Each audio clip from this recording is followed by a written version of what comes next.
Perfect, thanks guys. Hi everyone, welcome in. Thank you for having us here today. We feel really privileged to be here. We're here today to talk to you about the future of sports entertainment, giving you a quick look into what Sony is doing in the virtual realm to bring fans closer to the action. But first, introductions. Hi everyone, I'm Nico Westerhoff. I'm the CTO and co-founder of Beyond Sports. Beyond Sports is a company focused on data visualization and alternative broadcasts and tracking data validation and enhancement. We recently got acquired into the Sony Sports businesses alongside Hawkeye and Pulse Live. Hello everyone, I'm Hiroki Nagahama, Deputy Senior General Manager of Technology Infrastructure Center, Sony Group Corporation. That is one of our R&D group in the headquarters side, and CTO Kitano-san. I'm overseeing technology of what we call as Virtual Fan Engagement Project. You may have heard about the collaboration with the Manchester City Football Club in England, aiming for creating a new online community in the virtual world. And I'm Sam Bourne. I'm a product manager at Hawkeye Innovations, a company you may know from NFL Instant Replay, optical tracking in NBA, MLB, and tennis, VAR in soccer, and much more.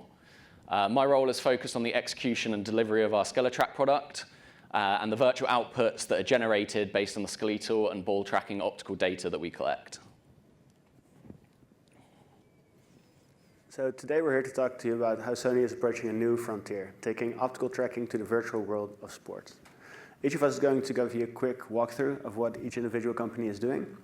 And I will also talk about how the connection between the companies fuels next generation experiences for current as well as future sports fans.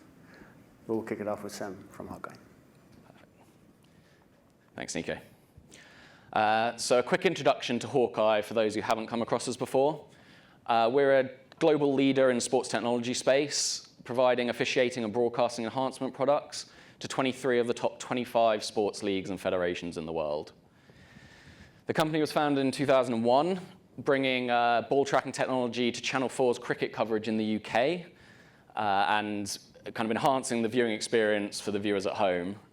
Since then, we've adapted and improved our technology to first aid line calling in tennis in 2005, and then fully automate it in 2020.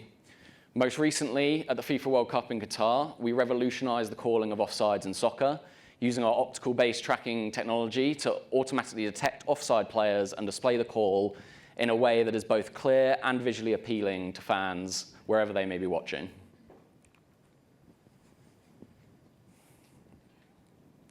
So, the optical tracking technology which makes all of this possible is known as SkeleTrack. And combined with our powerful visualization tool known as HawkVision, it brings the world of sports into the virtual world. But how does that work? Hawkeye uses machine learning-based algorithms to extract key features from both broadcast cameras and our own machine vision cameras. These key features not only include the ball, but 29 different points on the human body.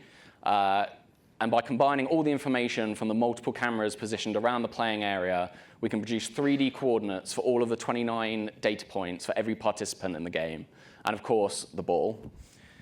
The data is captured at 60 times per second in real time, and that opens up a world of virtual entertainment and data analytics never before seen. HawkVision takes the raw 3D coordinates from SkeleTrack and attaches them to a 3D player model within the video game engine, generating virtual recreations of the game in under a second of latency. This opens up a world of possibilities for the viewer at home, enabling them to always have the best possible angle of the action available right in front of them. Let's take a look at it in action during a recent game at NBA's Summer League. So as you can see, we're tracking 29 points on every single player. It gives you an idea of the kind of points that we're looking at, but you've got 2 points on the foot, 1 point on the heel, 1 point on the ankle, knees, hips, mid-hip, shoulders, elbows, wrists, little finger, big finger, eyes, ears, and nose. Also including the ball, and we're also identifying each individual player based on their jersey number, including the kind of referees, and all of that data is combined into the 3D data that you're viewing overlaid on the video right here. And yeah, that's SkeleTrack in a nutshell, but it gives you an idea of what the kind of data that we're working with. So the possibilities to build different products and features using SkeleTrack is nearly endless. But Hawkeye's core business focuses on one in particular, and that's officiating. I've kind of mentioned the Qatar World Cup before, but let's take a look at an example from that World Cup. This was a game between the US and Iran in the group stages of the World Cup. And a close offside decision here. You can see that by transitioning into the virtual world, we give the viewer a much cleaner experience and cleaner view of the decision that's going to be made. And we contextualize that by including it alongside the video and including the context around the data. So we're effectively making it clearer to the viewer, eliminating uncertainty from the call, and speeding up the process as well. So that's the advantage that Hawkeye's SkeleTrack data can have for viewers when it comes to officiating. But what about enhancing the rest of the broadcast experience? Well, Hawkeye's data can provide stats and metrics previously not possible to broadcasters, enabling them to overlay those stats on the broadcast and break down and analyze the game like never before. How about knowing the vertical on LeBron James's latest dunk? Or how about knowing the distance between Lionel Messi's last-minute free kick was to being blocked? Hawkeye can provide this data and much more to broadcasters in real time, allowing them to overlay the relevant data on replays, analysis packages, and even the live broadcast feed. So this is an example from Serie A in Italy, where we're overlaying names on top of players in an augmented reality. We're overlaying other metrics. You've got a top-down view of the field where you can see where each player is positioned. And we're seeing things like shot speed and other kind of metrics appear on the broadcast. On this one, you're going to see, as the goal goes in across the bottom, we're seeing how much of the goal was obscured by the goalkeeper. So we're able to actually quantify the difficulty of that shot and how good of a job the goalkeeper's doing, but also how big of a target the striker had to hit. And this is all metrics that were never before able to be measured, and this is all available at sub-second latency for the broadcasters to access. We also have things like jump heights and other metrics that just aren't available through traditional center of mass broadcast or tracking. So we've only just scratched the surface for what SkeleTrack data can power, and we're extremely excited about the future ways that both our partners and us are able to provide sports fans a more engaging experience by bringing sport into the virtual space. Let me now pass to Nico to tell you about some of the ways that Beyond Sport are doing just that. Great. Thank you, Sam. Mike, yeah, perfect. So at Beyond Sports, we take that Hawkeye tracking data that Sam was just talked about, and we use it to create a virtual 3D simulation of the match. And with us, it's more for entertainment purposes than for officiating. So the applications that we develop on top of these virtual simulations are built for live broadcast, and they range from virtual directed tools to automated camera behaviors and alternative angles. So if you play this video, does my clicker work? Yes. So here we see an example of one of those virtual camera angles for hockey simulation we did together with the NHL. And going fully virtual, it allows us to create impossible camera angles like this, where we have an over-the-shoulder camera of the player. We see exactly in line of the shot. We can go infinite slow-mo to see how the puck is going just between the arm and the leg of the goalkeeper. And so creating the perfect impossible camera angle together with things like the slow motion really gives us new ways of visualizing compared to traditional broadcast. This, by the way, I think it was 100 times slow-mo, so we can do infinite there. So the way we do this, there's a bit of data processing behind it. A lot of our company is actually data processing instead of visualization, and this is all to build reliable visualizations. We need to make sure that the data is quality controlled. So since humans, we can easily tell if a human movement is natural or not. If it's just a bit off, it just looks weird. So we need to sort of create a system that can recognize when something is wrong in the data, when there's a flaw in the data, when it looks unnatural. And then once we know where those flaws are, we need a system that can actually fix those points. So here we have a couple of examples. This is the raw incoming tracking data. It's already really good, but you can see that the skates are going through the ice. For example, the stick is loose from your hands. It's also going through the ice. We see the same thing here, where the stick is not really in his hands. His hand is a little bit turned, and he's also going through the ice. And then after our machine learning algorithms do their jobs, we have the output on the right, which is the skates are fine, stick is fine, and we also add new data points like the fingers holding the stick, all to make it look more natural and more convincing to the viewers. Next one, yes. So to get a little bit more technical on how that actually works, is we have trained machine learning models to approach natural movement, basically. So this is, the entire back row is variations, flawed variations on the same input data. So on the far left, at the top row, you see the original movement. The entire back row is variations that are flawed. Some of them have missing data throughout the movement that you'll see there. Others, you can already see that there's definite flaws going on. And then the entire front row is that same input going through our system, going through our machine learning algorithms. And that's the output that our machine learning algorithms give you live. So if I play this, yes. You can see that even though at the back there's a lot of variations on data flaws, the front row is definitely, it might not always be the exact same movement as what the player is performing on the field, but at least you get a convincing movement that doesn't, take the viewer out of the experience. It was a couple of months ago where we did the Disney Big City Greens NHL Classic. I'm not sure if any of you saw it, but it was a fully live alternative broadcast from an NHL game. And it was all virtual. So from the beginning to end, there was no actual cameras. This was aimed at a younger generation that doesn't really watch hockey anymore on television. It just doesn't fit their expectations for what they like in content. So we figured out that if we change the content, we still have the same match, but we change the content to much better match their expectations. We could now get them interested in hockey again. And the way we did that was, together with Big City Greens, we had a match play out fully in the virtual world of Big City Greens, which is a kids show. I'm not sure if all of you know what Big City Greens is, but it's a big kids show on Disney Channel. And so these kids could actually watch their hockey game in the environment that is very familiar to them. It's the characters, the main characters that they all grew up with and love. And this was very successful. I think if you play this video, you can sort of see what it looks like. Yep. So this is what it looked like with the main character skating. Cricket has an assist in this clip.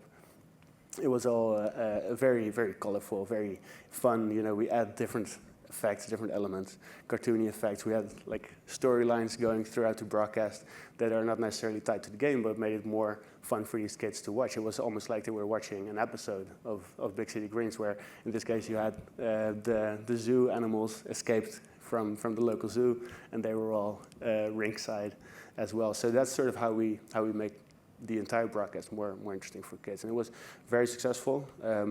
We had more viewers than the actual ESPN broadcast, which was always good to see. But more interestingly, we had the median age drop from 28 to 14. So exactly the sort of demographic that we want to go for. And we have 58% female viewers, actually, which is for a sports broadcast quite impressive, quite interesting. Almost 1.3 billion impressions on social media, where a lot of the comments on social media was parents actually saying, "Oh, I always wanted to watch hockey with my kids, but I never, could make them actually pay attention to the game." And now, for the first time, a lot of these pictures came up where the parents were watching on a big screen and the kids were watching on a smaller screen. This is a very young kid, by the way, watching, but we had a lot of these examples where parents are saying, I think you see it here as well, where parents are saying, "Oh, finally, I can watch a game together with my kids." And that's how we sort of feed the new generation of sports fans. And with that, I'll hand it over to Nagama-san.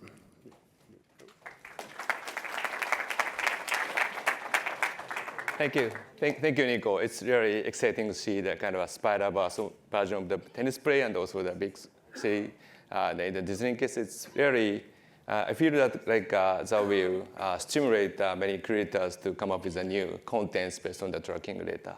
So let's move on to my part. I want to talk about Sony and the Manchester City's the virtual fan engagement project.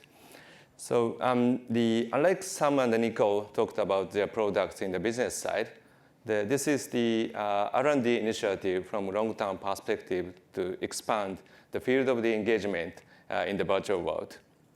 The purpose of this POC is to understand the user's behavior and the interactions in the virtual world for the next generation online fan engagement. So, and as Sam and Nico explained, we can realize the CG recreation of football matches using the player's motion data taken from the Hawkeye SquareTrack technology. This is the 3D CG contents so that user can look at the super play from the various angles with the real-time rendering technology.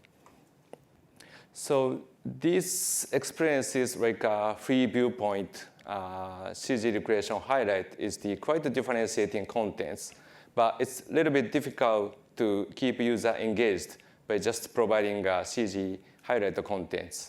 So I want to talk about the 3 key points for the journey to the virtual world on top of CG creation contents using tracking data.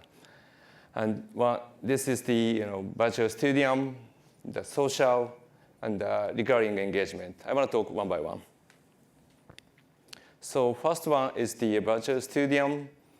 As you can look at the video, we have built virtual Etihad Stadium. This is the home stadium for Manchester City.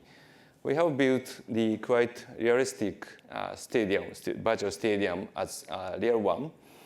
But at the same time, we have built a virtual object, as you can look at the kind of a holographic statue of the players. And so this is kind of a digital twin. So we'd like to continue exploring the experiences that make users feel like they are standing in the front of the stadium, the feeling the excitement, atmosphere of excitement, and also even the feel like beyond reality. The second is the social. The social communication is a quite important topic to make a virtual world for users to come together with the friends, talking with each other, sharing their passions, hopefully they are making the new friends in the virtual world. So we are providing many variety of communication ways like text chat, the voice chat, also the emotes. I think it is easy for user to start with the non-verbal communication with using emotes with the unknown users. So we are providing many emotes, especially dedicated for the football fans and also the Manchester City fans, like goal celebration or any specific dance for the Manchester City fan, or even the kind of yellow card or any other emotes we have been building. And we also implementing what we call as the synchronized emote. As you can look at, the multiple user can make a high five with each other. This kind of experience might be fascinating for the users.